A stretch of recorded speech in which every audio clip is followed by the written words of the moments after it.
in the history of podcasts. Max Caster, your future AEW champion. Fucking man. Yeah.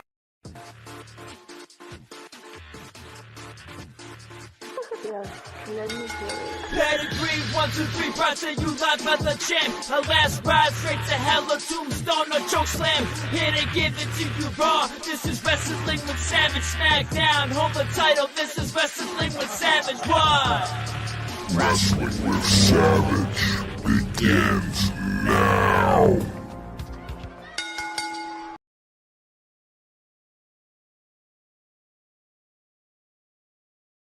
What's going on, everybody? Welcome to Wrestling with Savage over here right now. We can't even see Gilch on the screen, but we're going to fix that right now. Where are you at, Gilchy? How you doing, buddy? What's going on? I'm here, I swear, I'm here. He is here, people. I promise you that. I'm good. And there he is. We have found him. He's chilling. He's out of sight right now, but that's okay. Monday Night Raw was kind of out of sight tonight. It was a little different overall. It wasn't your typical Monday Night Raw. By the way, this is Wrestling with Savage episode, I believe 76. I might be wrong, and if I am, I apologize, but I don't really care. It's been a long, hellacious, hot, I'll say it again, hot weekend. And if you had to wear a tuxedo for like 12 hours like I just fucking did in the scorching 98-degree fucking heat, wow. What went through your mind when was it your cousin or your friend got this is one of my best friends, yeah. When you got that call, like, yo, you want to be in my wedding in the middle of fucking August? Like, the first thing I think to myself is, how the fuck am I going to deal with the tux in this weather? Well, the thing is, the original date was supposed to be for fucking June. And then they both got COVID. And then we had to move on and reschedule. And, you know, it is what it is. I ended up having to, like, get credit for a hotel for the first time. So then we ended up making a trip out of that. We went to New Jersey. We went to Wildwoods. You know, I went there a long time ago. You know, it's like the same shit. It hasn't changed. What? The shore you're talking about by you? By the shore. No, Wildwood's over there. Yeah. Wildwood's still the same. So that was okay. And, you know, now obviously here comes August. And it is what it is. It does not mean... I didn't really try to think about it, because if you think about it, you're going to hate it. So what I did is I did my absolute best to stay incredibly cool, stay near as much air conditioner for as long as I can, drink as much water as possible. I had I stole a washcloth from his hotel, which, by the way, is a hotel that's haunted in Salem, Massachusetts. At least 2 of the rooms are haunted for sure. I'm very happy we didn't book a room there, to be honest with you. Especially considering the guests that I was meeting in and out of the elevators as I was going up and down. And I'm just meeting all these different people that are literally talking to me about chakras and candles that they have to light in the room because they're terrified. They hear things.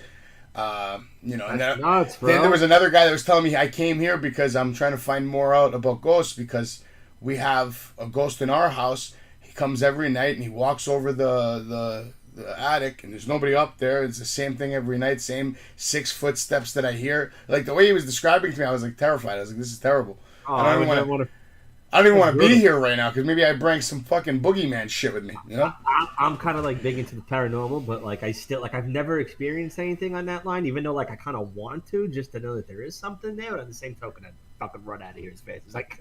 Listen, I have 2 things that have happened to me in my life. I'm not going to really go into details right now about them, but I'll tell you another time. And, yeah, I've experienced like I said, 2 different experiences. One was like when I was 9, one was like 13.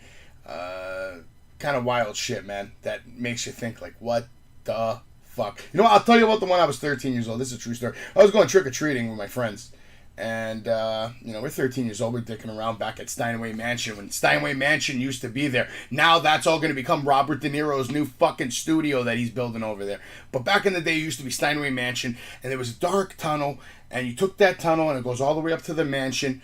And, you know, there's no lights here. This is like you're walking into, like, 1895 right now, okay? Back in the day when Steinway Mansion, you ever heard of Steinway Piano? That's his shit, okay? Steinway Piano. This is a very real story, very real shit.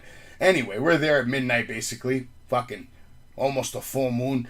Legit dogs howling everywhere, because this is where loose dogs, like, lived. It was all abandoned. It's dogs everywhere.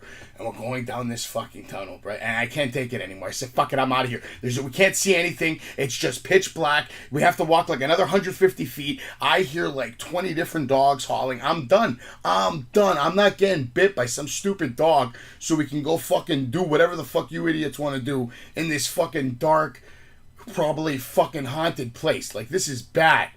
So I run out of there. And they got scared. Because they're like, oh, he's leaving, I'm gone. If he's scared, I am gone. They're all now running with me. We're all running as fast as we can. We make it to the fucking corner. Now, out of this area that's old school, it starts turning into like an industrial place where it's all factories and trucks. And I promise you this. You ever played Twisted Metal? Which one is that? The original, Twisted Metal, the car wrecking game for PlayStation. Yes. Do you remember the big black truck?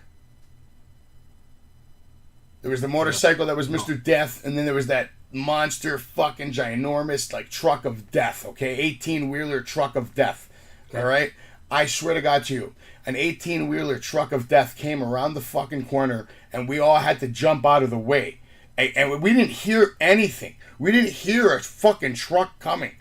A 18-wheeler comes out of fucking nowhere. I have to dodge out of the way to not die, right? So we all dodge out of the way. And we're all fine. And we get up, and there's no truck. Like, it was never even there. Like, we didn't see anything turn. Like, all of a sudden, there's no noise. No psychedelics to blame? 13 years old, no. Oh, 13. 13, no drugs, man. Just stupidity. And that shit terrified me, man. But I ran home after that. And the dogs howling in the background didn't fucking help. I don't know what that was. That was just a sign to get the fuck out of there. But, yeah, I wish it was a psychedelic. I wish I could tell you that. But no. Raw opens up tonight live from Ohio. What'd you think about Ohio, man? They did a couple of their hometown heroes right tonight. I was thinking the Miz was the main event tonight, just we're getting into that real quick. Maybe we do Raw backwards tonight. How about that? Let's try something different. Main event tonight was The Miz versus AJ Styles, which to me is a great main event, but we've seen it before. We've seen it a lot of times, actually, over the last couple of weeks and months. They've had a few matches, because we heard AJ wants to actually work with The Miz. And what did you think of the match right off the gate? Because I know you love AJ. I'm sure you were paying attention to this main event. Started a little slow. It got going pretty quick. I liked it. I enjoyed it. A lot of back and forth. I'm going to give it 3. I actually gave it a fucking 3.5 because I thought they were like kind of killing it at some points, and I liked when Champa got involved and they had his sequence, man. I did like the phenomenal forearm when he connected and then just sent Champa through the table. That was a nice little high spot in the middle of the match. I mean, obviously it was a no DQ match. We knew Champa was going to get involved at some point. AJ then attacked Champa outside. They did a nice sequence. Now that all ended with Champa, like I said, going through the table set up at ringside. AJ set up a table earlier, and he finally got that move off. Before that, you see a bunch of crazy shit. Miz was beating the shit out of him with a kendo stick, trying to choke him out with a kendo stick, put him in all kinds of different fucking submissions. He was attacking his knee with a kendo stick, tried to put him in a figure 4, and at this point, that's when AJ went AJ. Just fucking ended that shit, man. Countered. You see the nice Styles clash. Hits him with a... Miz attacked AJ with a knee. I think he did the kendo stick, like I said, again, over the fucking knees. And then AJ shoves Miz into a steel chair in the corner. Styles clash. Picks up... wow, I am definitely tired, guys. Don't drive and then do a stream. Picks up the 1, 2, 3. And honestly, I thought it was a 4-star match. Well, my notes say 4-star, but I changed it when you said 3. I changed it to 3.5 because it's not a 4-star match because of the fact that there's weapons and tables and shenanigans, and it's not just a clean wrestling match. So for that, I give it a 3.5. And actually, after that match, the real shocker of the night, to be honest, was Mr. Dexter Lumis came out of nowhere. I wanted to get into that real quick because do you think that was a shoot?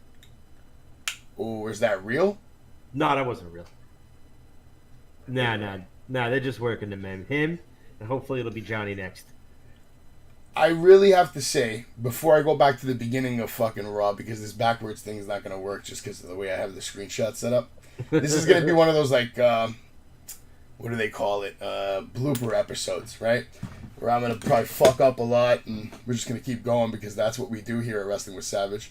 Talk about matches that don't happen. We put the wrong guy in the match. We just keep going, and we give an analysis anyway. Fuck it, man. Who cares?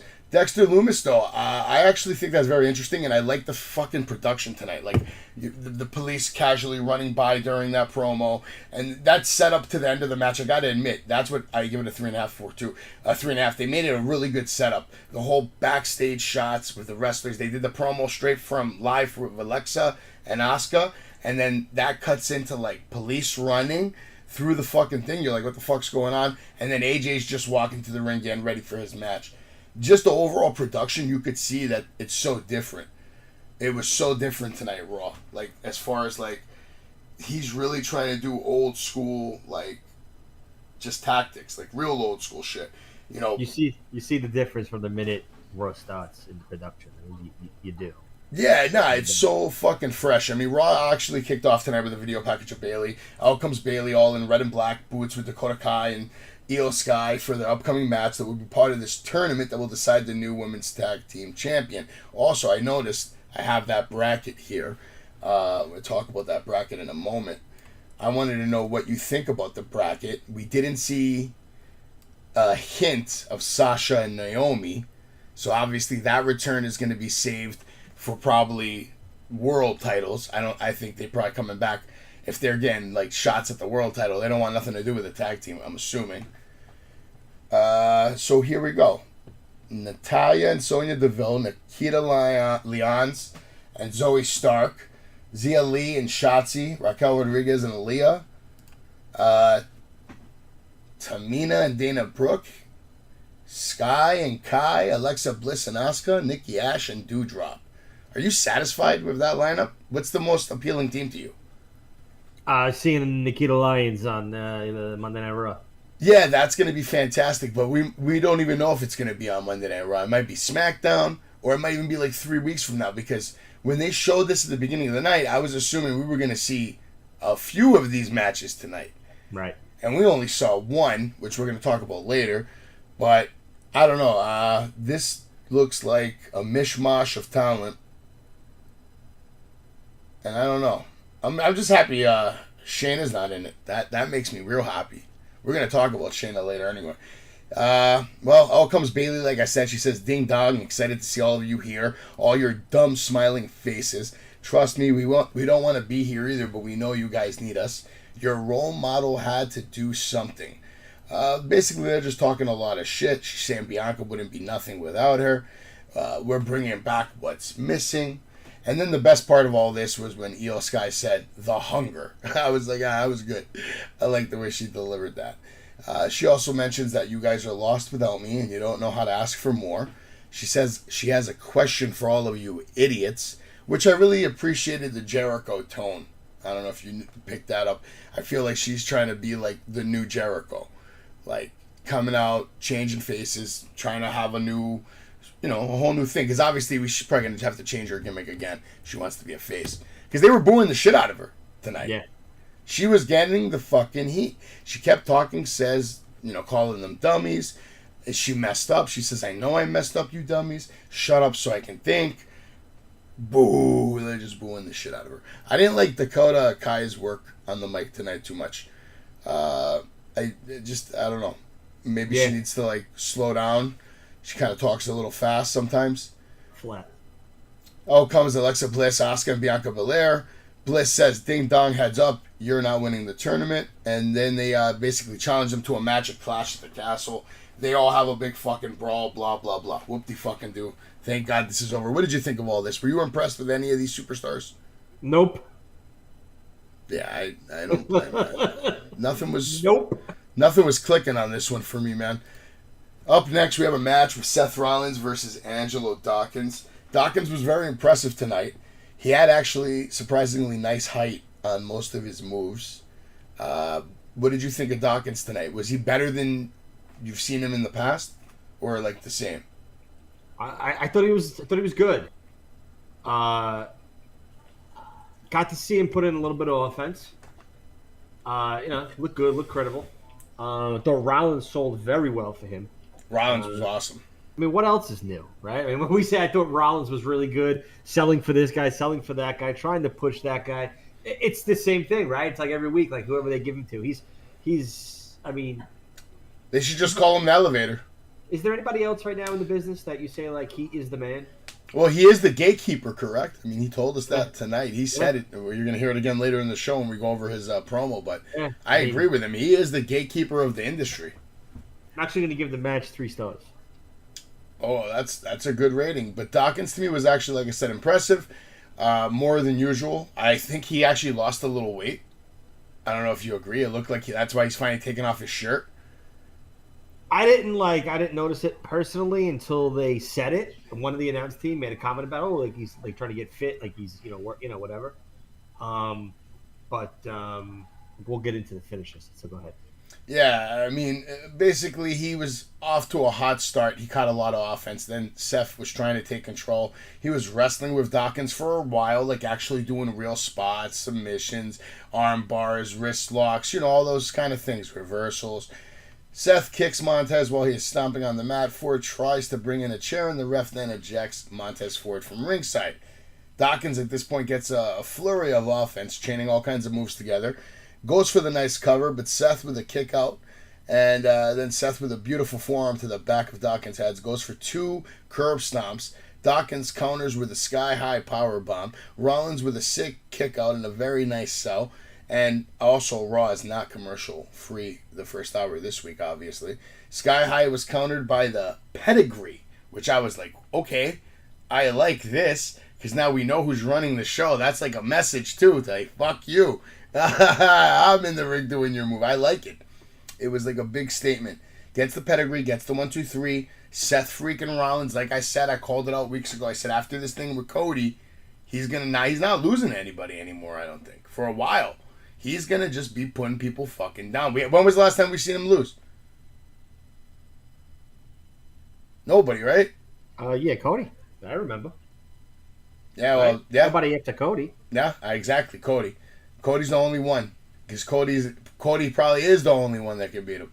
And that's why they're going to keep it that way. But, 3, you give it a 3. I'm giving it a 3.5 just because Rollins elevates, man. He tries to take talent. Like, just like this match is only a 3 for you, Seth would tell you it's a 3.5. You'd be like, nope, we did better. We're great. And this was all Seth, like you said. He carried him, man. He just carried him. And I really appreciated the effort by Dawkins. If he's really trying to get into shape and taking it serious, my respect to him, man. Like, he's really trying to be his best version of himself. On that drop kick, I saw the look in his face. He really shot up, man. He tried his hardest to hit this guy in the fucking face, and he did. So shout out to Dawkins tonight. You earned a lot of my respect tonight, man, and I hope you keep it up, and good luck to you in your career. And maybe you won't be on the list when Jay gets back on the show. Which, by the way, shout out to Jay. I think he's in Vegas right now, so he's having a good time. Hopefully having a good luck too. Maybe winning some money. Maybe he'll give me a cameo too. After he sees what you did, he's gonna have to be like, oh, I gotta top that now. Oh, man.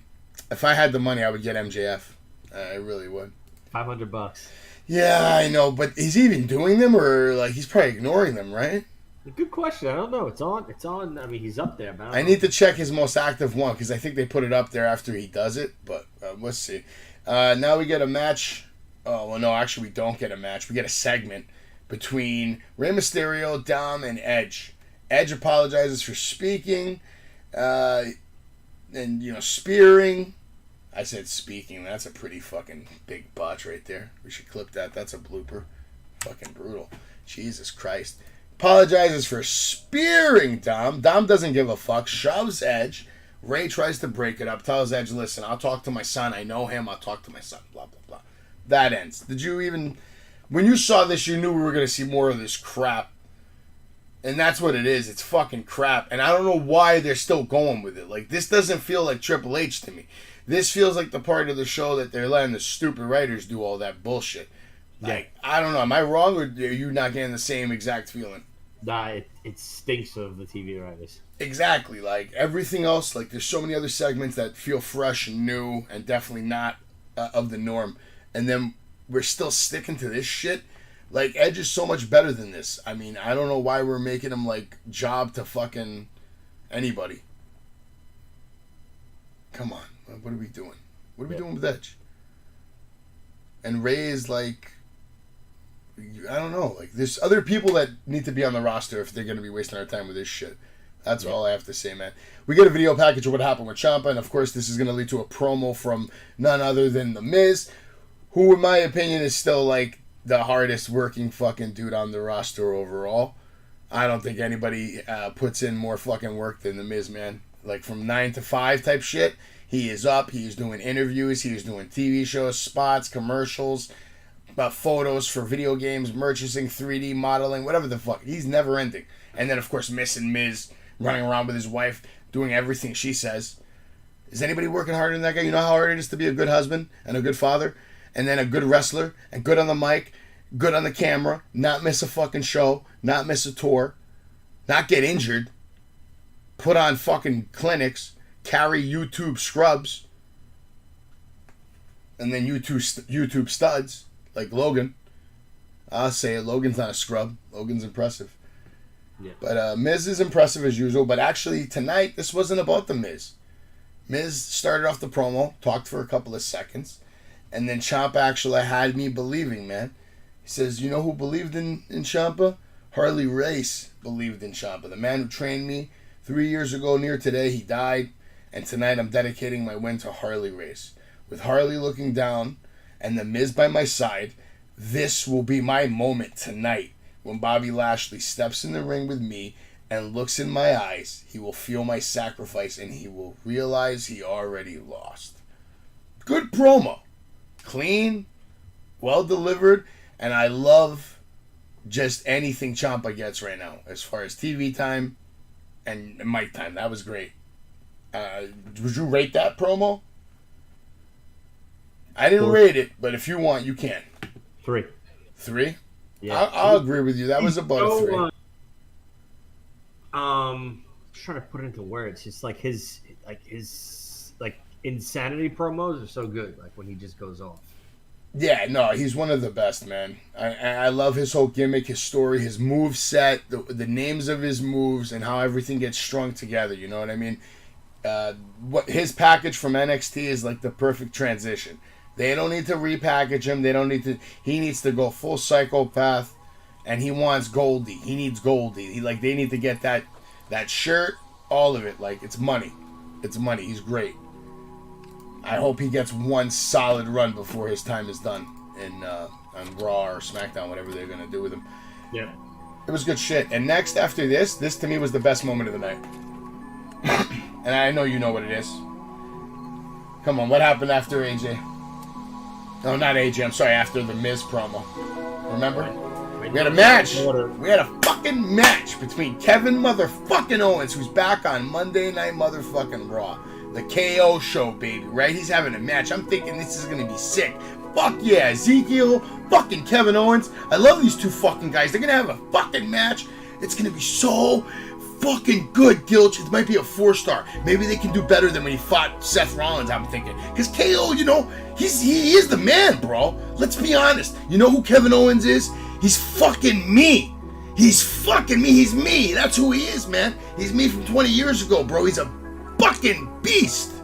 A beast on the mic, a beast in the ring. He can sell, he can deliver. Anyway, I was hyped for this fucking match. But you know what we got? We got something even better. Something we rarely see on television. This man literally killed a professional wrestler on television. What'd you think of him literally killing it? We're never going to see Ezekiel again. You understand what that was tonight? This was the burial.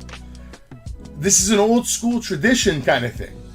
Burial of a gimmick. And next week, when Elias comes out to defend his brother's honor, he's going to say, I shaved in honor of my brother. And I'm here to kick your ass, Kevin Owens. And Elias will be back and we'll go off to the races. The way it should be. Or maybe the Drifter will come back. No. Walk with Elias, please. How about the other brother, Elron? Oh, please, no. You know what? If Vince was still here, like TV guys were here, I could see that. But I think with Trips here, I think we're gonna get. But what if 50-50? What if this is one of the like, maybe when they did the whole split, they said, all right, listen, you can do whatever you want up to this point, but like these two storylines, they're riding out till like November, let's say, and you can't touch them. Like, that's the storyline. I hope not. Yeah, I hope it's something new and fresh.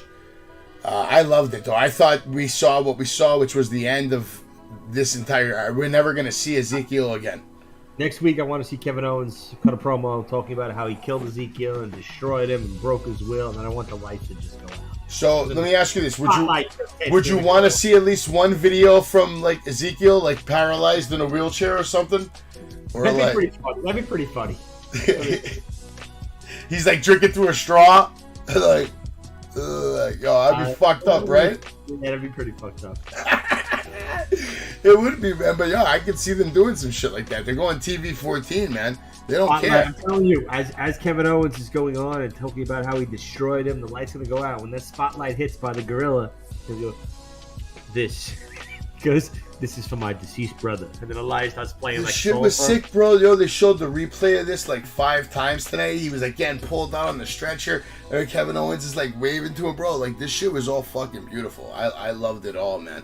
But real quick, let's just jump to another subject, and that subject is Shayna Baszler, who I think is like big time, and I hope she gets a big push. I hope she gets a WrestleMania moment, and just shout out to Shayna Baszler for being my wrestler of the week from last week. That's all I'm gonna say, because her match was impressive on SmackDown. So I'm giving her the Savage Wrestler of the Week, Shayna Baszler. You have any comments on Shayna Baszler, or we can move on, whatever you like. I actually like Shayna a lot. I always have. Still annoyed they ditched my favorite theme song, her intro song. But, yeah, they shit the bed on a lot of things, whether it comes to fucking entrance songs or people's careers. I mean, let's be honest. We'll see if that changes this year now that Triple H is in charge. Pretty crazy transition so far, and it's only been a few weeks. And I mean, the fact that you're already seeing so many different like touches here and there, and to me that's a good sign. So I think we're gonna see good things. Now we get a promo from Finn Balor. Judgment Day comes out. He has a mic. He says Edge and Ray think we should fear them. How about their poor little Dom who abandoned them? Judgment Day fears no one, but Finn Balor says danger is very real, and tonight you're going to find out that I am danger. Edge says, Damian, I'm going to be clear with you. If I wanted, I would lay you out tonight. But instead, I'd rather do it in 2 weeks in Toronto. I challenge you to a match in front of your family and maybe whatever friends you still have left.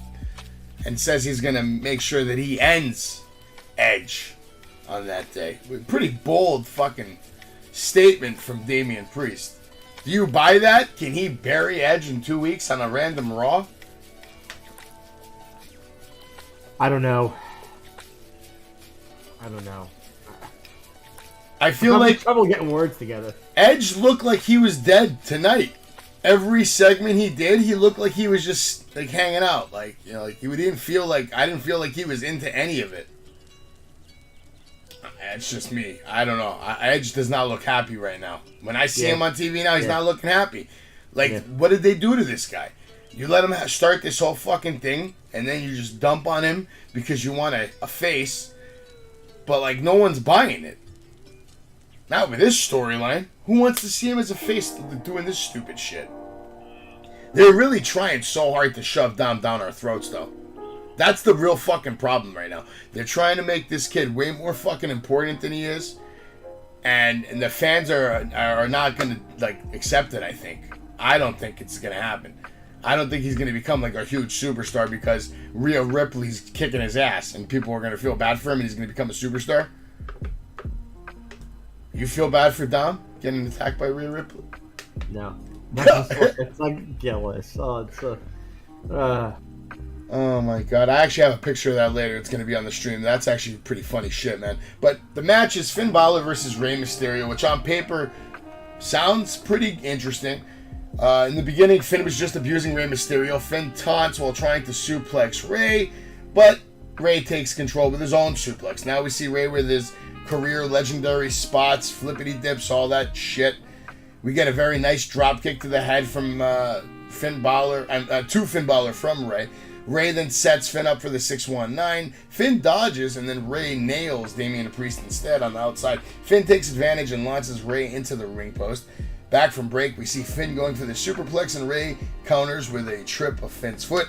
Now Finn with a backbreaker attempt, countered by Ray with an arm drag and a sunset flip through the ropes on Finn Balor, who was at ringside, sending him fucking flying into the barricade. I thought that was a good spot.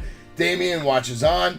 Damian asking Ray, "Where's your son?" Again, another good moment. That was a good moment. The way he said it, perfect timing. His voice, he sounds like a fucking asshole demon. It's great. Damian Priest is money. I like Damian Priest. He's very impressive as of late.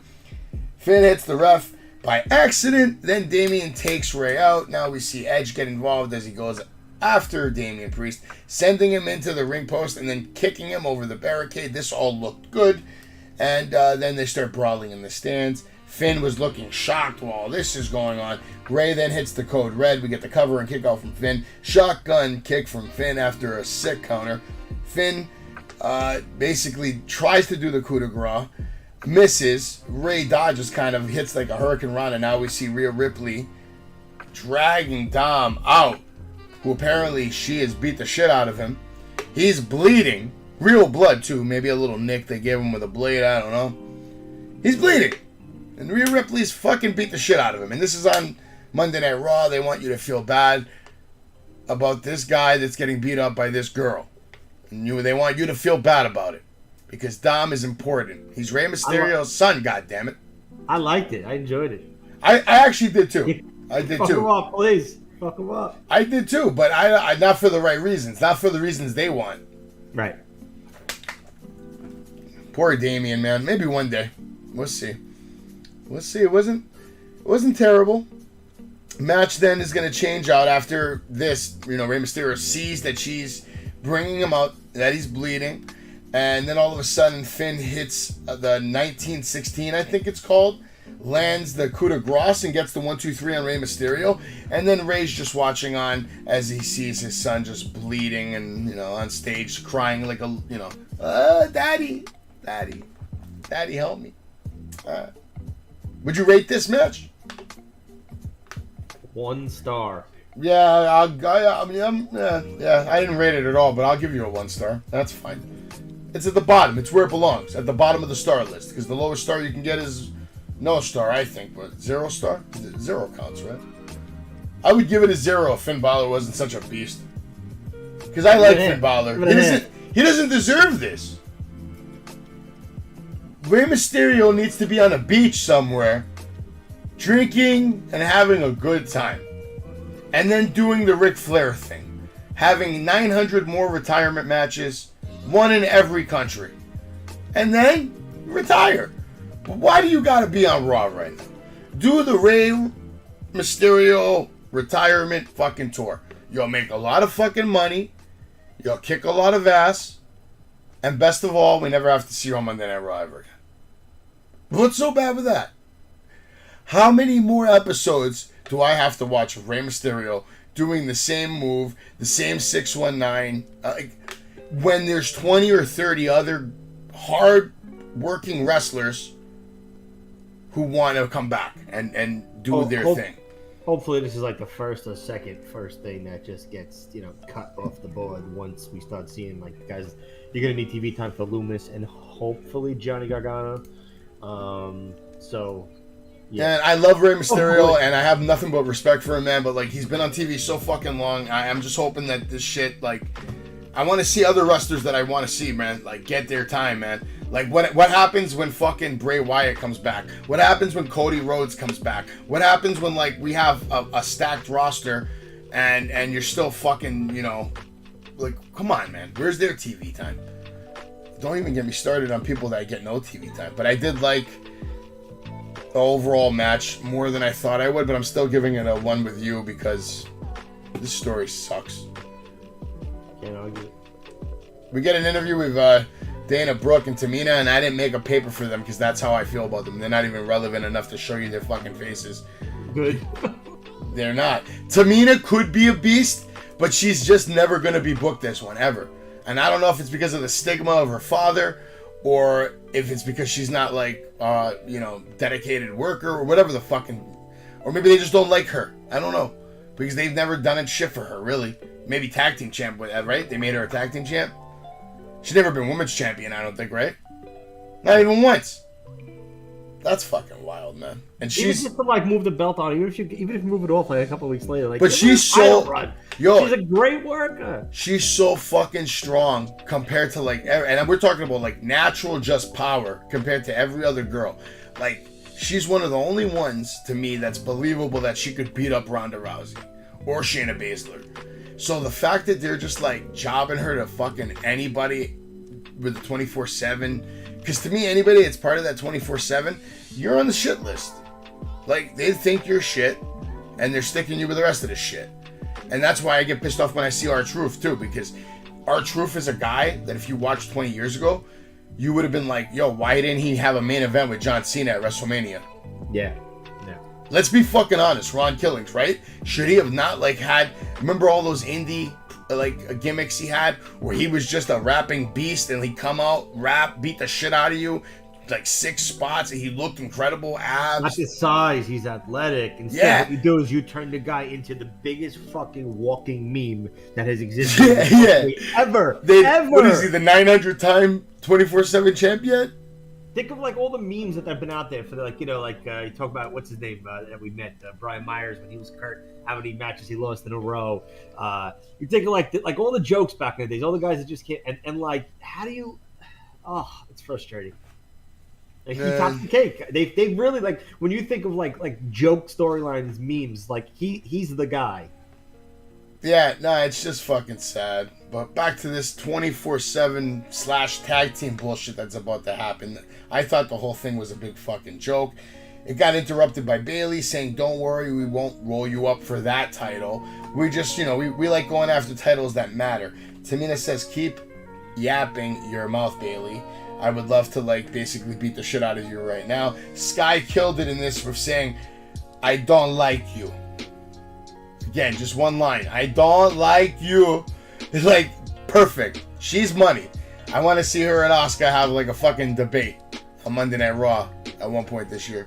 And then a match. I want to see them talk shit to each other and then beat the shit out of each other. It would be like watching Godzilla versus Super Godzilla or something.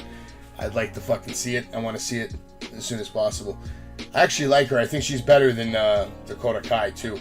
The match we're about to get right now is Tamina and Dana Brooke versus Dakota Kai and Io Sky, which is going to be for this stupid tournament, right? Tamina was actually beating the hell out of Dakota and Dana Brooke with a high-flying crossbody to the outside. We go to break, fans chanting, Bayley sucks. She really got the heat tonight. Dana powerbombs Dakota Kai hard. Now, for some reason, though, during this powerbomb, if you noticed, I don't remember if you noticed, I don't know if you noticed, but for some reason, both women are down now after the powerbomb. Yet Dakota's still able to get up first, even though she just got powerbombed. She's able to hold on to Dana's leg, and then we get a tag to Sky, and then moments later, Tamina's tagged in anyway. This spot made no sense to me. Like, you just powerbombed her. Why is she dragging you to the corner? Think about what I'm telling you now. Let's say you're playing a video game, right? And you powerbomb the guy. And then you just get up and start dragging them? Like, how does that even happen? It looked like some video game glitch to me. That's how bad they fucking botched. And there was more to come. There was another botch that happened with Tamina, man. Basically, like I said, they were both down for some reason, right? She tries to hold on to Dana. We get the tag, all this bullshit. The botch was just nasty, man. The only thing that made up for it was Tamina was hitting these chicks with some stiff-ass fucking shots. Dakota hit, in my opinion, tonight on Raw. This is my word, I swear to you. The worst slap I've ever seen from a female wrestler to another female wrestler. Did you see the slap to Tamina? When Tamina away or something. No, remember when Tamina was on the top rope, and then she went up to her, and she literally went like this. Yeah, it looked almost like an incidental contact thing that actually was part of slapping her. Yo, I couldn't believe it when I saw this. Like, she will forever be that girl to me, the girl that slaps like bad. Tamina was then whooping everyone's ass for a little bit. I thought they were going to actually win this shit for a second, but then I was like, no, that's not going to happen, right? Tamina botched that shit up. Sky hits the moonsault and then picks up the win. Sky and Kai are your winners, which was pretty fucking obvious. I'm skipping past all this. This was trash. You have a rating for it? No. Yeah, I agree. Trash. I'm sorry, but it was trash. It was bad. Bad. Here's the screenshot right here. We see a video package of Dom being worked on by the trainers, and honestly, it just looked like the trainer was just feeling him up. All right? I didn't see any actual real doctor activity going on. Dom's bleeding. If you're watching the video, you can see the screenshot. He looks like a little bitch. Yes, I said it. I said it on TV. I don't care. All right? Don't cancel me. Hashtag don't cancel me. This is, my opinion only. You don't have to like it, but yes, it was bad. Now we see a promo of Ezekiel being stretchered out of the arena, and we get an interview with Kevin Owens, and they're looking for a comment from Mr. KO. They ask him, do you want to comment on, what you did tonight, And then KO says, if you ever run up on me again, I'm going to drop you harder than I dropped Ezekiel.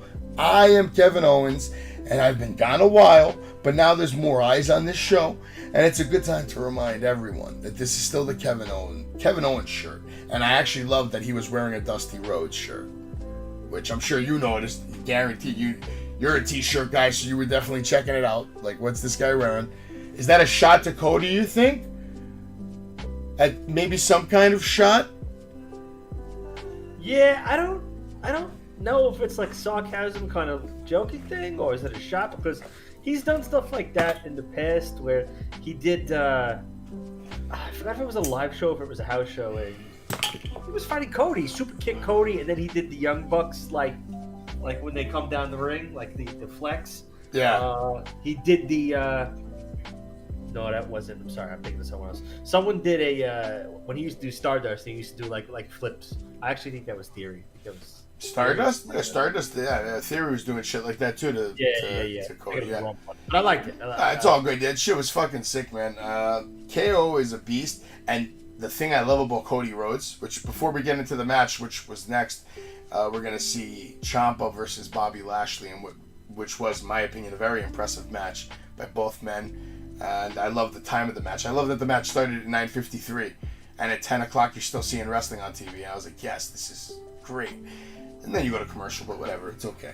But yeah, this shit was good, man. KO is a beast, and the fact that Cody has a storyline with anybody that's in NXT, because they were all trained by Dusty. All the old school NXT guys were all working with Dusty Rhodes, so they all have a relationship with him. So when it comes time to have a match, they can just start talking about his daddy. And it's true. It's not a lie. So I think that potential is pretty awesome. Now we see a match. But before the match, they show us that Legacy Championship video being played again. And honestly, I thought they did a good job hyping up this match for the night. And last week, there was a little backstory to it. So whenever there's backstory to a championship match, you're going to like it a little more than just seeing a match. Bobby Lashley versus Champa.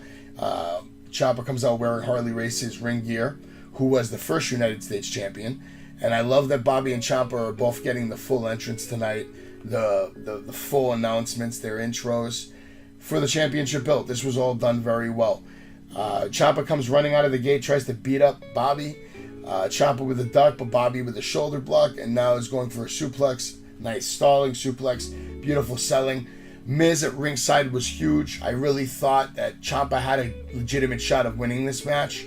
I didn't really know where they were going to go. I had a feeling that Bobby was going to win because they're trying to make the title more prestigious. That's why they're playing these video packages before the match. Yep. To make you think, wow, the guy who has this championship is a beast. And they're trying to make Bobby Lashley a resident beast. So they're doing a good job on that so far. But at the end of the day, Bobby is a great fucking worker. I'm not even going to get into the rest of the match. I could, but it's a lot of notes. Bottom line is this. I give it a 4.5. These guys fucking killed it. They fucking killed it. Bobby Lashley is a fantastic worker. Ciampa is an excellent worker. And Bobby Lashley showed tonight that he has variety. He can work with anybody and make everything look good. Like when he was doing all his moves in the corner and going on his, barrage of offense, shoulder tackles, shoulder thrusts, punches, elbows, clotheslines, hitting the ropes for extra speed. We saw all kinds of shit. And then at the same time, Champa looking just as good as Bobby Lashley.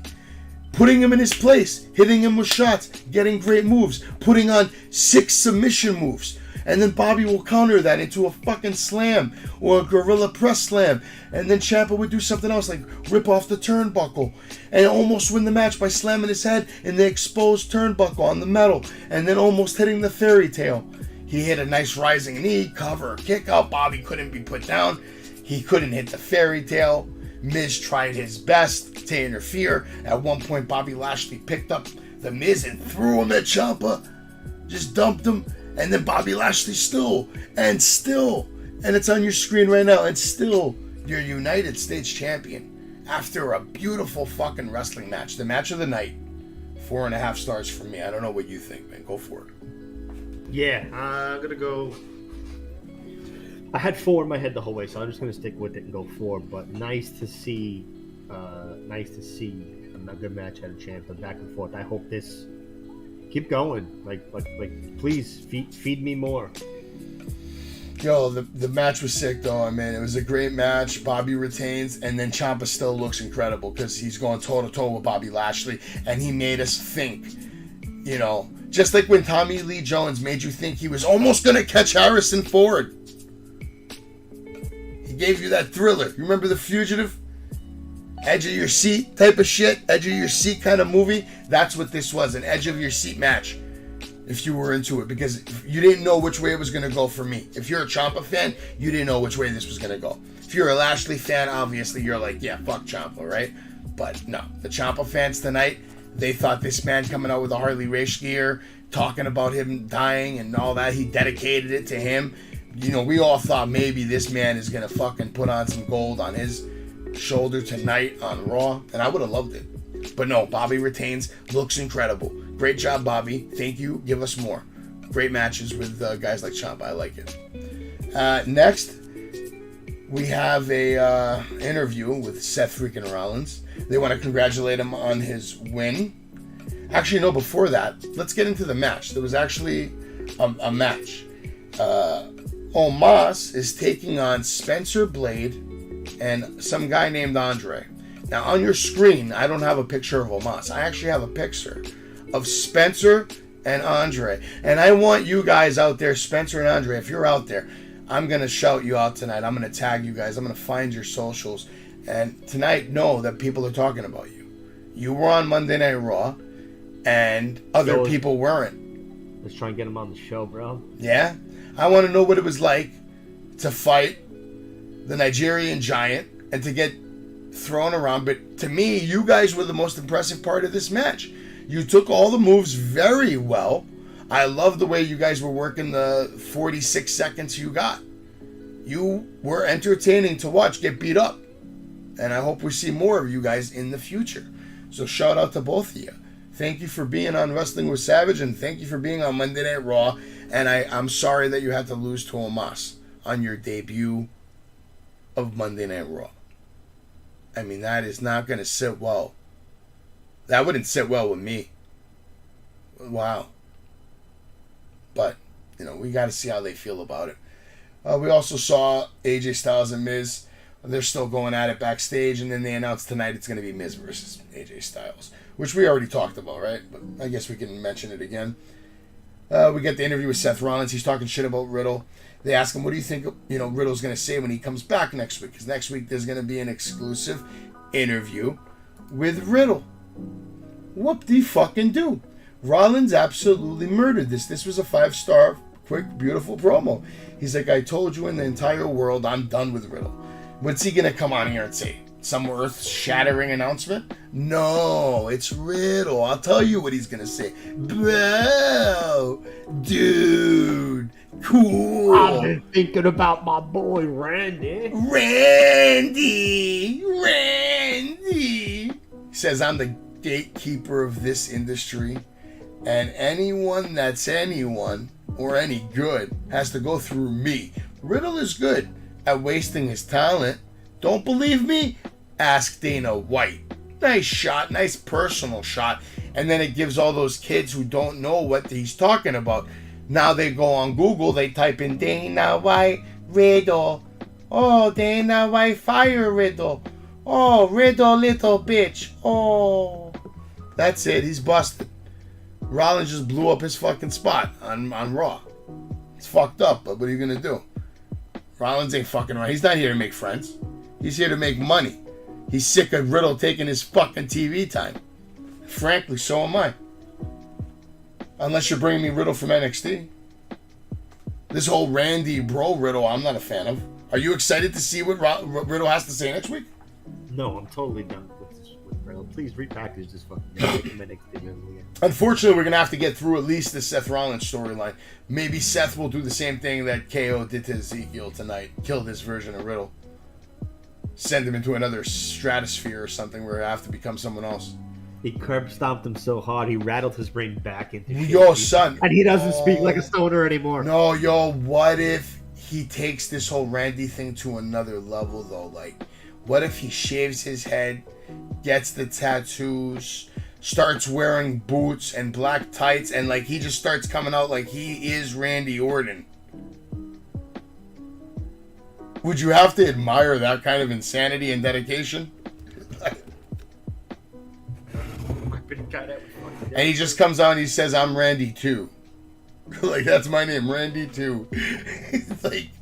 like he brings out, not only that, but he brings out a document, you know, like from the state clerk that he legally... He changed his name to Randy Orton too. Yo, oh my God. Or just Randy Orton Bro. Or even maybe, like, just added like Randy like as his middle name or something like that. Randy Riddle Orton. No, I think he would go Randy Riddle Orton. And I'm going to hit you with the RRO. Hit you with the Randy Riddle Orton. Man, they're so stupid. They might do some dumb shit like that. Maybe not. I don't know. They got to do something about that line on his forehead, though. Shouldn't have that much stress at a young age. Next, we get a match, which I appreciated. Another beautiful match. A wrestling match. Chad Gable with Otis at his side versus Dolph Ziggler. And I just want to talk about, you know, Chad Gable tonight. Look how impressive he was against one of the best in the business. You know, best of all time type shit. Like, as far as performers go, like, you know, overall, Dolph is an excellent worker, excellent performer. Glad to see him getting TV time again. But where's Mr. Rude? You know, yeah, tell me about it. We've spoken about this. One of my favorite guys. The guy that, you know, you talk about when you talk about a wrestler. The first thing you do is look at the guy and say, "Is this a guy I can see holding a world title?" And Jesus, this guy! Imagine his entrance, like the max of his entrance, but it was the best, combined with a world title in his hands or around his way. This guy, and he doesn't even. He's lost. And what's crazy to me is seeing Dolph back the week after Vince goes bye-bye. And now he's on every week. He's getting promos. He's getting matches. It just shows you, like, Vince doesn't like you. You know, yeah, I'm paying you. And Ziggler definitely makes it to the 7 figures. Just sit home. I don't like you. I'm not going to use you. And that's because how long has it been since he's been relevant? Not even relevant, just active. It's insane, man. Yeah. Well, they had him in NXT for, like, a blink of an eye. They didn't have him there a long time. But other than that, yeah. And Bobby, I don't know what's going on him. Or Robert, I mean, I like Bobby Roode better. This whole Robert Roode is fucking... I don't know. What do you like better, Bobby or Robert? I don't know. Either one doesn't make a difference. Either way, I think he needs to fucking have a run. Maybe there's a chance now with Triple H back at the helm, because I know, you know, Rude is all Triple H. Triple H brought him in, made him NXT champion, had that whole Ric Flair kind of promo run, all that shit. So there's a chance in hell. I don't know when, but a bunch of other people have to be champion before that happens. I'll tell you that. He ain't taking it off Roman. He ain't taking it off Cody. Maybe he could take it off Ziggler, though. I don't see anything for fucking Rude. I have a feeling Ziggler's going to get another world title run, though. Just the fact that we're seeing him on TV. Yeah. I was thinking the same. Tonight I was thinking the same thing.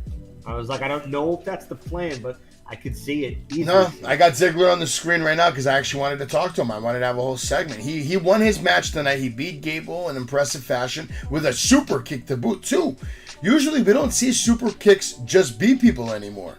We just don't. But Dolph Ziggler's super kick beat someone. And who does Triple H love? He loves Shawn Michaels. So this could be just a respect shout out to the move itself. Probably told him, yo, you're going over with a super kick tonight. And from now on, when you do the super kick, people are going to lose. I like it. It was a statement to me, that super kick. Because how many times have we seen a super kick and it just leads to like 100 other moves? Come on. Yeah. They don't even cover sometimes after a super kick. Shit's insane. Especially the Young Bucks. You can't even count how many super kicks they do in a match sometimes. Oh yeah, of course. It's a super kick. It's a super kick boy. Party. Absolutely. Now we got a trash promo from Nikki Ash and Doudrop saying they will be one step closer to the Women's Tag Team Championships. Doudrop says we will get to crush the hopes and dreams of Alexa and Asuka. Were you impressed? Do you have a comment about this promo? No. Yeah, we get another promo now from Alexa, and this is where things started to get actually a little interesting. Alexa Bliss and Asuka are in the parking lot. There's mad noise interference going on, and basically no one is ready for Asuka. Okay, that's number one. Number two, Bayley comes out and says no one cares. Now we see cops running in the background. We see AJ Styles making his way to the ring, and all this was just, to set up the main event, which we talked about earlier in the night. But in case you weren't here, basically AJ goes over on The Miz. He went for another phenomenal forearm. He throws a chair at The Miz's head. It was just fucking great, man. It was fucking great. I loved it all. Styles Clash picks up the win. 1, 2, 3. I thought they killed it. I originally gave it a 4, but after hearing Gilch's grade, which I believe you gave it a 3, you gave that match a 3, right? Yeah, and I gave it a 3.5 now. Then the end of the night, you see Dexter fucking Loomis. He's out there. He's getting arrested by police, apparently. And we actually hear Corey Graves say, is that Dexter Loomis? So, real slight hint of the Dexter. Who's coming? For AJ Styles, apparently. AJ's making enemies. I actually like that. I'm a big fan of Dexter Loomis. I think he's fucking great. Yeah. But you know who I want to talk about right now? I want to talk about The Fiend. I want to talk about Bray Wyatt. I want to talk about the Eater of Worlds. We know he's on his way back, man. Let me in. Yeah. When do you think is the perfect time for him to return? And how do you want to see him return? Do you want to see him return into the championship event type of shit right away? Or just back in, working his way into the company again from the bottom? No. I want him back. Like the way he returns is And do you want The Fiend? Or do you want Bray Wyatt? No, I want Bray Wyatt. I want OG Bray Wyatt family. It's okay if he's alone. I would like to build the stable off it, but it's okay if he comes back alone at first. And I want him so much in it that I want the lights to go out during the main event at Clash of the Castle. When the lights come back on, Bray Wyatt's there. Everyone's annihilated in the ring. Lights go out. He's gone. I want him back on that level. Do you want to see The Fiend ever come back again? Part-time here and there? Maybe it could be a WrestleMania thing? Not really. Because it just creates what happens is that it creates too many plot holes and stuff that doesn't make sense. No, but what if he used it more like the way Finn Balor uses the Demon? He just busted out at pay-per-views. Yeah. Just to hype up the crowd. And maybe even making it a Mania thing. Once a year at Mania, The Fiend is coming out. And, and then Bray just goes on a run. The whole year he's Bray Wyatt. But when he defends his title at Mania, it's going to be as The Fiend. And he's going to eat you alive. I don't know about that, but I wouldn't mind the mask being used. Well, if he has the mask on, they're going to call him The Fiend. Well, no, he comes out as part of his attire. Yeah, no, definitely, yeah. And take it off type shit. Yeah, I'm cool with that, 100%. 100%. Because I used to love his entrance, though. When I first, don't even lie, when you first saw him come out, bro, you were fucking hyped. another planet I was on, bro. Okay, and the way he was just kicking ass and fucking shit up, and the run he went on, he was the champion, right? I believe Universal Champion. They made his own fucking title. How long was his run though? Was that It wasn't that long. It wasn't that long. No. 3 months, 4 months? What? Yeah, probably. Did he get injured? What stopped that run? Or it wasn't working? It wasn't selling? Well, Roman took the title in that. Remember, Roman came back during the title match. It was Bray versus the Fiend versus. Who the fuck was it? When Roman made his return from his last injury, he interfered in the world title match. It was the Fiend and someone else, and I can't remember. Maybe Braun Strowman. It wasn't Braun. It's bothering me now. But, Randy. By the way, that Firefly fucking match with Randy was fucking trash. Whatever the fuck. That shit was bad, bro. Yeah. My God. I like the matches when he fought Braun and he brought him back to the Wyatt farm and everything. If they would have gave that the Undertaker AJ treatment, that shit could have been way better. If they would have filmed it like an actual movie type of thing, they could have killed it, man. And I don't know why they don't do more of that sometimes. They don't need to do it all the time. But once in a while, they should shoot some, like, badass fucking vignette for, like, a match. You know, really get that shit going off strong. I don't know why they don't take advantage of their production value, because they got guys that can make magic. So okay, so you want Bray, you don't want The Fiend at all. And that's fucking cool. And you want him to return at any specific moment? I'm ready now, man. I mean, you know me, anything to deter Roman. Right now, bring him in now. Clash of the Castle. Like I said, Clash of the Castle. Lights go out. He fucking kills everyone. Speaking of Roman Reigns, we didn't see Mr. Reigns tonight on television. And we didn't see the Usos, which I thought was beautiful. It's a nice, I like getting a break from the Usos. SummerSlam 2020. The Fiend versus Braun Strowman. I was right. The Fiend won the title. And then Roman, he was out for injury at the time, came back, speared both of them, crushed both of them. And then ended up taking the title off and whatever the next match was. Fucking trash. Like, why couldn't they wait a while for that? Like, why did they have to give it to Roman? And but Roman lost it since then. And then won it back, right? Yeah.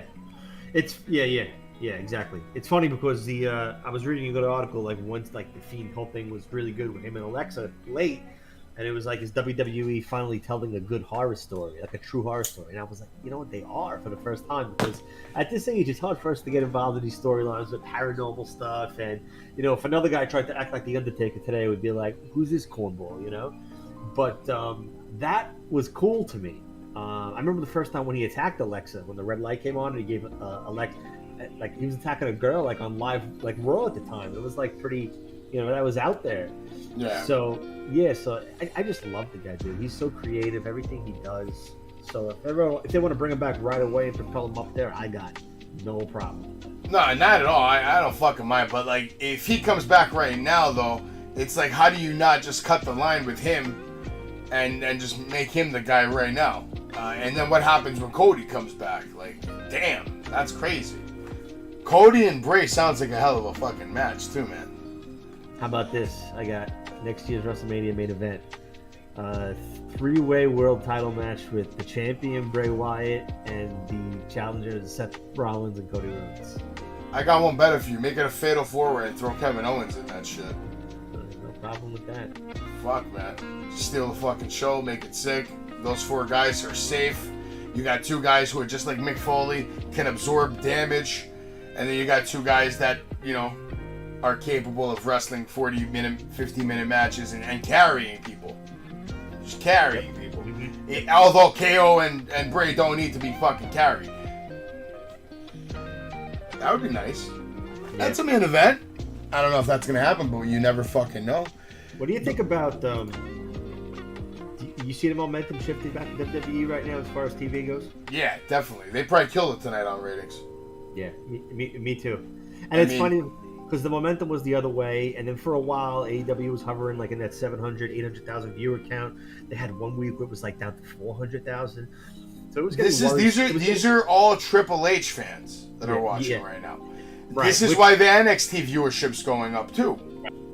Right, and I feel like the Triple H NXT hardcore fan right now at this moment in time is probably a diehard AEW fan. Oh, absolutely. They're watching both. Right, and like we said, like AEW will always have a difficult time getting the casuals. So now like I said, I mean, the shift is there. Like you're gonna AEW's got, there's decisions to be made on.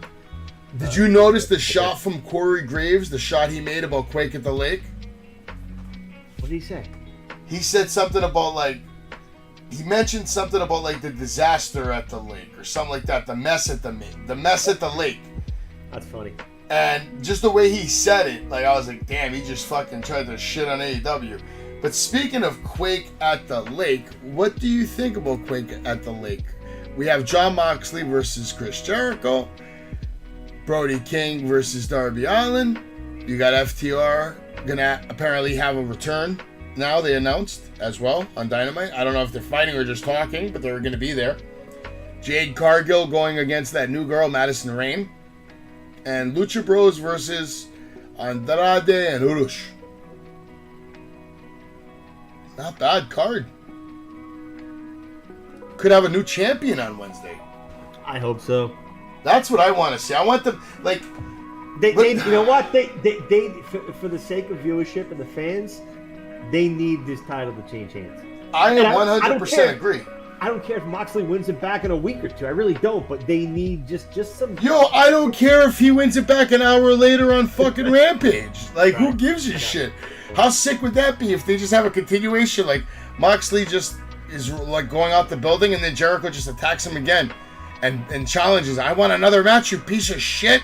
Or Moxley, other way around. Moxley chases Jericho. Or maybe they have an Anywhere Falls match right on the spot. They turn that shit into the 24/7 title.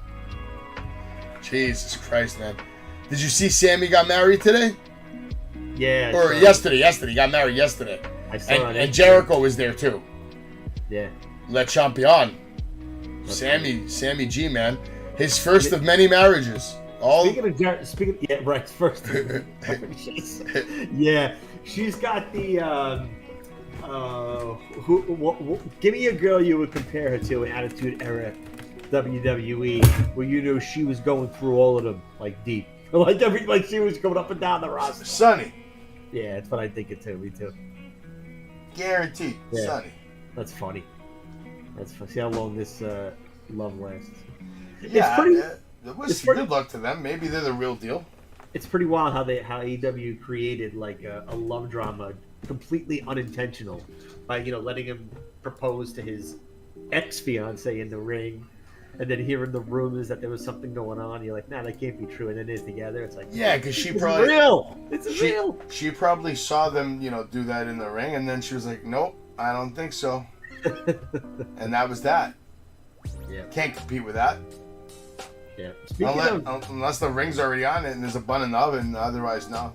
Yeah, no bun there. Speaking of the Painmaker, the Wizard, Le Champion, I've been eyeballing his cruise. Did you ever look at pics from that and shit like that? I have. It looks interesting. The first one they did the show, I don't know if it was the first or the second one, but the one where they did the dynamite from his cruise, that was a sick episode. Yeah. Why they've never done that again, I'll never understand. Yeah, that would be cool to do it again. That should be a yearly fucking thing. A dynamite on a boat. When I first saw it, I was like, let me look at the Jericho crew. And I was shocked at people, the card that was on it. Because you would have thought, wow, you're spending half a week on the boat with these guys. That's cool. I know they did his concerts and a couple different podcast tapings. Pretty cool. I would want to go just to get his fucking autograph at this fucking point. Because I have a lot of shit that he could sign. Mm-hmm. I got titles he could sign, figures he could sign, and I would love to fucking meet the guy. It's Chris fucking Jericho, man. Let's fucking, let's be real. Yeah. Ah, man. But he does it in the winter, doesn't he? Or some stupid shit. February, I think, yeah. Yeah, it's winter. Yeah, because it's from Florida. So you leave from Florida. Mm-hmm. So you'd have to fly to Florida and then get on the boat. Yeah, you're probably talking... That shit's probably you're probably talking about $1,500 for everything. I'll tell you right now. Because I don't think the Jericho thing's cheap. Like the whole, let's say the VIP experience, you get to meet Jericho, all that bullshit. If you want to do like look at the rooms, like a ocean view room. If you had 2 guys in the room, it's a grand. You get 3, it's 850, 4, 750. You gotta figure it's a cruise room. You can't fit one. How much is it? So you're looking at probably like around 900. 900. Yeah. I think Per- I figured 350 for the air. Yeah. So about 1350, 1250. Yeah, I thought it was gonna be more like 2 always. So Yeah, but you're gonna spend money over there for food. You're gonna spend money on drinks. well, food's included. Oh, the foods are complimentary? Yeah, but you're gonna. All right, you can spend money on autographs. Alcohol. Oh, okay, alcohol. How about autographs though? Or you get all the autographs you want to?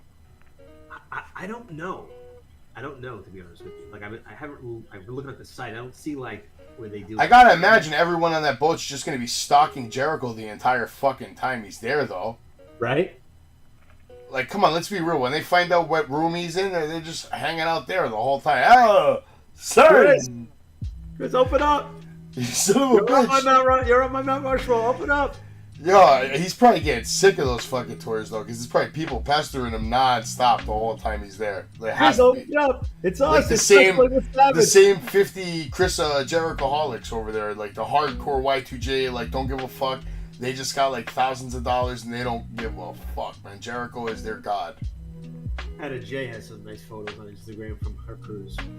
Dude, that's gotta be like the sausage fest of sausage fest, all on one boat.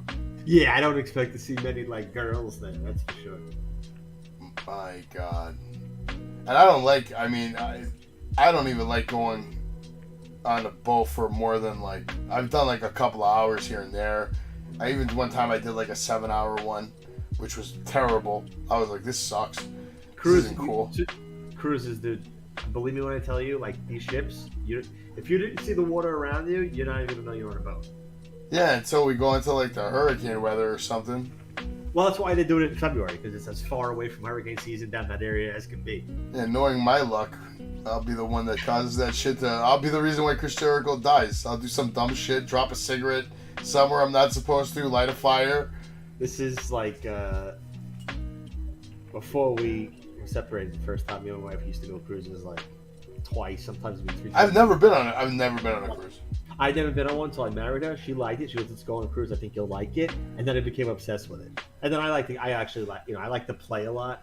So if you work with the casino, they'll comp you the cruise. Nice. Yeah, it's one of those things. Oh, look at my free cruise, but what I lost, I probably could have, bought 6 cruises. Yeah. So, but whatever, it's fun to, it's yeah. Cool. But then when you hit, it's okay. That's it, I try to hit too. Sometimes I've been doing my little gambling on the sports bullshit. I place my bets every month. I have a limit. During the basketball season, my limit's $100 every month, like to lose. And usually I do pretty good. But, basketball season ends, and then, so lately I've been doing baseball picks, and I've been doing crazy bets. So this month I had $20. I blew it all on crazy bets, whatever, $5 bets. $5 bets on 16 pick parlays. $5 for $165,000. To me that's $5 well spent. Yeah, I'm not gonna hit it, but if I do, how good is my day gonna be? I used to put $100 on every single Ronda Rousey opponent, and after a while I said, I know it's $100, but I'm wasting $100. Why am I? Touchdown, son. And the bet was like $100. I think I would have won like 6,000 or 7,000. That's wild. That sucks. Motherfucker, bro. I still think the ultimate bad beat in my lifetime was that Super Bowl we had where the game was over, and even though they were up 2 scores, they didn't want to punt out of their own end zone in case they turned it over. So the punter caught the ball and he just ran out of bounds for a safety.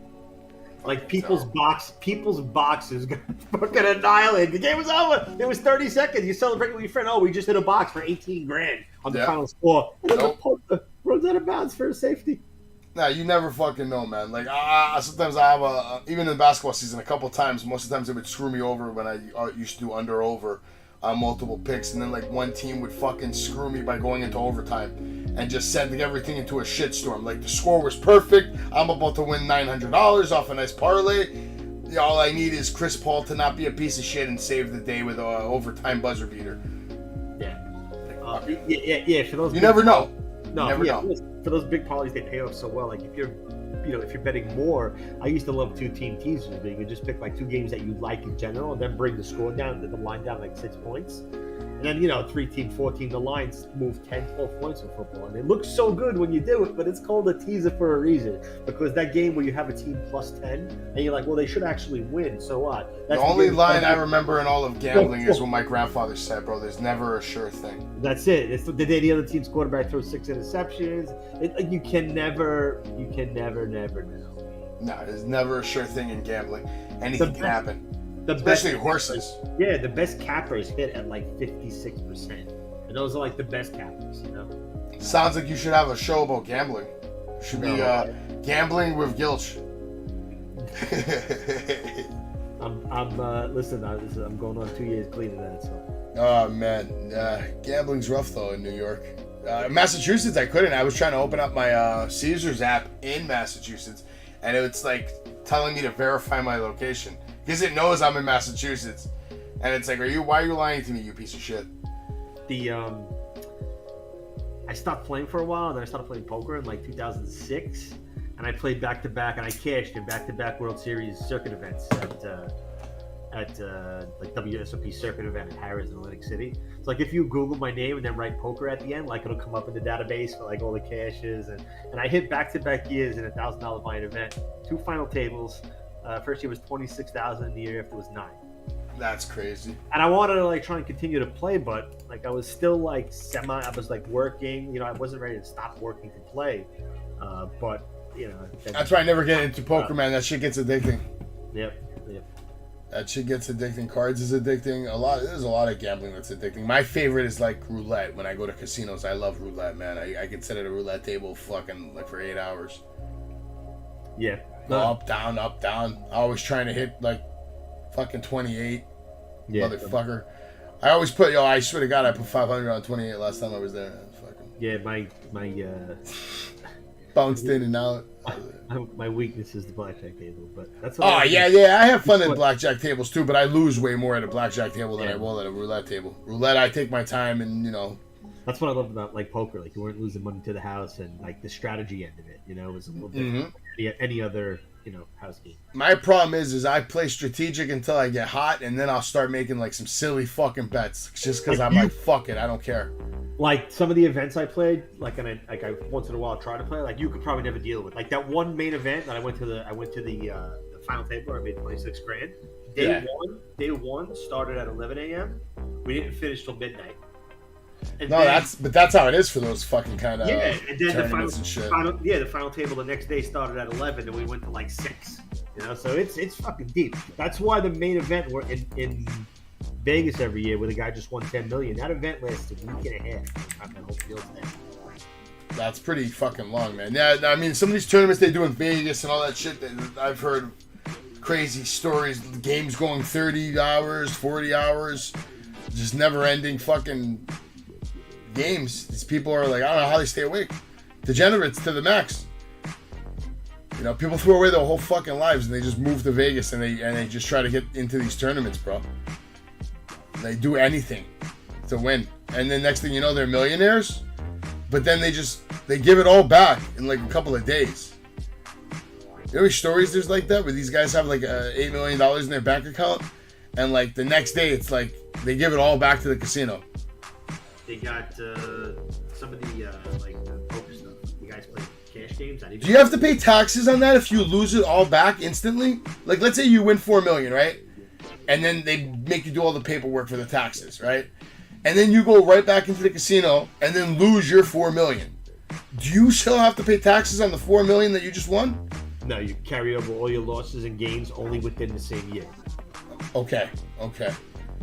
Cool. So if you won 25 grand on January 1st, and then over the next 11 months you lost like 500, you know what I'm saying? Like you would add up everything.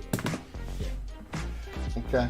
Not bad. So they do it on a yearly shit, man. I heard they're doing a new program now. IRS is going to be basically going like crackheads on fucking the middle class next couple of years. Yeah, it's a business owner. I can't wait. It's like it's one of those things. It's like, you track your expenses. Yeah, the receipts are somewhere. Nah, shit's getting wild, man. What was crazy is yesterday at this wedding I was at, there was a guy that, like, I swear to God to you, I was so tempted to walk up to him and ask for a selfie because he was the walking embodiment of a Donald Trump clone. Like this, I thought Donald Trump was at the wedding yesterday. I shit you not. I'm about to tell this girl, like, does your dad know Donald Trump? Like, what the fuck is going on right now? Like, exact body, face, hair, everything. I have a picture somewhere. I'll send it to you later. You got to see this shit. Like, unfucking canny. Uncanny. My jaw dropped. And the best part is, their family hates Trump. So, I don't know how that works, but cool. Let's not get into politics, though. Who gives a shit about any of them? They're all assholes. Apparently, Joe Biden just passed a bill in Senate, and he wasn't even there. So, congratulations to Joe Biden on the bill getting passed and you getting credit for it while you're recovering from COVID. Great work, Joe. Great work, Joe. Keep it up. Damn it. Let's not get into politics, though. We'll probably, like, lose some people. Not like we have many right now. We're at the 1 hour 21 mark, man. What are you doing tomorrow? You working? Yeah. You watching NXT? Nah. It's my day. It's like my one day tomorrow. You watch Impact, don't you? On the low, probably. I tape it. Oh shit! He tapes it, DVRs it. Usually then I'll go to my DVR see if I have anything to record. It'll be like 4 impacts in a row, and I'm like, well, I'm not gonna watch these, and I delete it. And then I keep taping them, then I delete it. I don't blame you.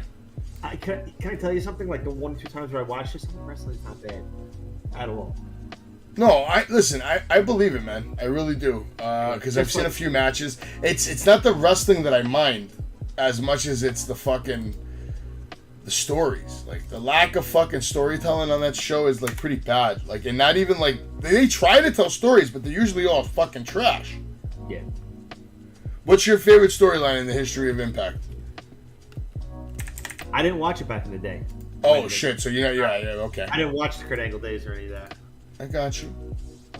No problem. Right now on your screen, what you're seeing here is someone you may or may not know. I think you're gonna know him. I know Gilch knows him. Got him to do a video for Wrestling with Savage, and it was a surprise for me. This is the first cameo I've ever received, so shout out to you for making this happen. Let me make sure the audio is working. Damas y caballeros, this is former WWE superstar and your favorite personal ring announcer, Ricardo Rodriguez, and you are watching Wrestling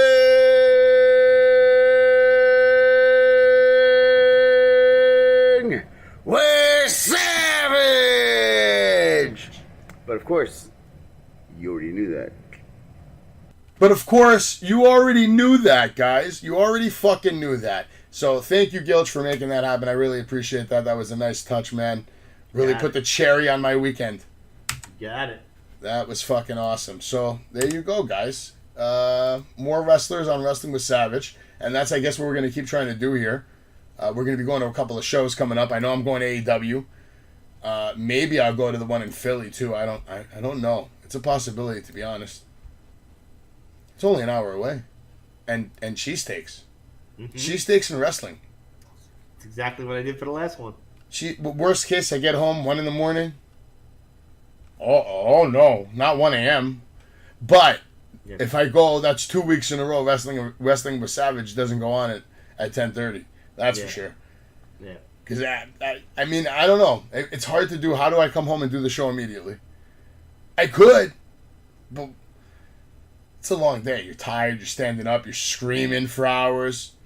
Yeah. I think the last time I went to AEW and then I came trying to do the show, it wasn't a good... I couldn't talk for like a week. It was like, I gotta calm down at these shows. That's why I stay away from the bar. I drank yesterday, though, and yes, the Wild South came out. And what's cool is I actually asked my friend, I'm like, you want me to bring the title with me? So, like, you can take a picture with it with your tux or whatever? He's like, yeah. I was like, you know what? Fuck it. I'm going to bring all 4 titles. I'll bring 4. I'll bring 4 for all the groomsmen. And then, you know, we'll take a picture later in the night, like 4 horsemen. We'll all put the 4s up, you know? And we did, but, like, when I went to bring them in, I didn't want to carry them all, like... So I put 1 around my waist, and then I had 3 on my shoulders, And I walk in, and the videographer and the camera, all of a sudden, everybody just starts fucking screaming. Everyone's going fucking ape shit. Kids are going fucking wild. They're like, who the fuck is this guy? He's got 4 championship belts. Yo, it's Kevin Owens. It's Kevin Owens. It's fucking wild, man. It was a good time. And then we did our shots and all that. That shit was fucking cool. But those on Facebook? I gotta see those. no, the nobody took a good picture except the person that was the cameraman there. Everybody else was just so into the moment, cheering this and that. And I was so tired and hot. It was like one of those nights, like when it's 98 degrees, man. Like, I don't think you give a fuck about anything except getting the fuck out of there. The only thing I could think about all night is like getting off my feet. Like, I'm tired and hot. I'm gonna die. It was awesome though. My hotel was 3 minutes away, so I was able to drop off the wife, drop off the baby, take a fucking shower, and then come back and party with them for like another hour. Fantastic. In my shorts and polo and all that. It was good. Nice. It was good. Nice. It was good. Oh, real quick before we go off the air, you know what happened to me today? What? Terrifying, bro. I'm driving back from Salem or whatever, and it starts pouring right in the middle of the day, like flash flood rain, right? And I put on my wipers, and all of a sudden, the wipers just stop working completely, and I can't see a fucking thing, and I'm going like, I don't know, 50, 60 miles an hour on the highway that's very busy with trucks and everything. I can't see a fucking thing. The wipers just don't work. I'm going like this, trying to make them like anything. And it's a fairly new car. It's not an old car. Maybe the fuse died. The guy told me either it got flooded with too much water and then the fuse just burnt out, or it could be the fan motor died or some shit. I called, But that never happened to me. I've had so many cars in my life and used so many different... That has never happened to me in my life. I was literally losing my shit for about 30 seconds until I literally just pulled over, shut off the car, tried to turn it back on to make it work. Nothing. So then I was like, all right, we got to just literally wait till it stops raining because, I'm not trying to get killed. You ever driven on the highway going 50 miles an hour and you can't see a fucking thing next to fucking 18-wheelers? Yeah, no good. No good. Fucking bad, man. So, yeah, somebody tried to kill me today. Like I said, Salem, that boogeyman is real. And he tried. He was in the car. He tried. I'm going to church tomorrow. I'm getting some holy water thrown on me. Because I think those people in the elevator left their demons in the elevator. And I might have taken one home with me. That's all I'm going to say. Someone tried to kill me today. How do wipers just die? In the middle of a highway while I'm going 60 miles an hour. That's some wild shit. It's never happened to me before. I don't know. I can understand it happening with a car that was like old as fuck, like a beater or whatever. Yeah, we're talking about 2018 Denali. Like, how? I should sue Denali. They could have killed me today. I'm terrified now. I can't drive in the rain anymore because of you guys. Right? I want a lawsuit. I want $100 million. What year did you say it was? 2018. It's brand new. It's not brand new. No, but I mean, as far as things working like it should, that's it's new. That's one of them. Yeah, exactly. Like what the fuck? Fuck you, GMC, cocksuckers. Well, that's it for Wrestling with Savage. Thank you for the shout out on Cameo. You have anything else you want to add or talk about before we call it a night? No, I'm gonna mentally prepare myself tomorrow for Wednesday night as my king, Christopher Jericho, takes another title reign. That's right, man. Le Champion is coming back for rerun, and you're gonna have to deal with it for at least a week or two until Moxley takes it off him in probably another explosive barbed wire match or something, maybe. Oh my god. Yeah, maybe they're doing explosive barbed wire over a shark tank, surrounded by fucking bulls. Would you rather see that or the dog collar match between Brian Myers and Vargas? Yeah, I'd rather probably see the dog collar match. Yeah, it's an easy one. That's on the 17th, right? Yes. Of September. Yes. And that is a Saturday. Yes. And Max Caster's having a fucking match too. Yes. That's awesome. And Bully Ray's gonna be there. And Bully Ray. Oh, I don't think Bully Ray likes me. Oh, really? Well, I was taking a picture of like just Comic Con in general, like when I was there, right? Like just pictures of everything. And he happened to be in one of the pictures. But oh fucking well, I'm like 36 feet away from you. I'm not even trying to take a picture of you. I'm taking a picture of everybody. And he's like, he tried to charge me $20 for that. And I was laughing at him. I was literally laughing at him. I'm like, you must be out of your mind. Like, I don't know who you think you are. All right? Maybe he won't remember. I don't care, Bubba Ray. And he got tight because I was talking to the Bella twins for like half an hour. And this was before their job here, okay? And when they were really, I mean, they're still cool. Like, two of the coolest, well, here, actually, this is the truth, all right? About my conversation with Nikki. Nikki is literally the coolest woman I've ever met as a wrestler. Ever. Mad cool. Brie? Wow. 30 minutes of her just asking me for $20. Oh, really? Yeah. For a picture or an autograph or something. She just did not want me there just talking to her sister for like hours. And Nikki didn't care. She just kept talking. Like, I just would talk to her and she just kept talking back. She was like so nice. That's insane. Funny. She didn't give a shit about the $20. Her sister, though, like nonstop. Like, must have said it 102 times within 30 minutes. And the fact that her sister wouldn't even respond to her it's incredible. That's funny. Ah, good shit, man. All right, we'll be back on Wednesday with Gilch, and tomorrow I'll probably be solo on NXT because I think Jay's in Las Vegas. I don't think he's coming back tomorrow. He might bet everything. He might be one of those guys. Maybe he's going to become a professional poker player now. Like, yeah, head us up. Be like, guys, I'm a millionaire. I'm not coming back. I'm done. Maybe. Slight chance. We never know. Anyway, Wrestling with Savage is out. Everybody have a good night. Gilch, thank you for joining us again. Everybody take care, man. Have a good night. Oh my gosh, this is amazing. And I just want to say, you are listening to Wrestling with Savage, the best podcast in the history of podcasts. Max Caster, your future AEW champion. Fucking man. Yeah.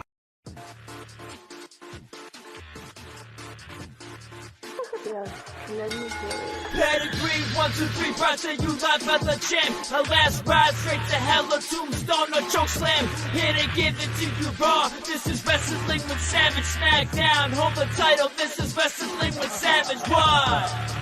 Wrestling with Savage begins now.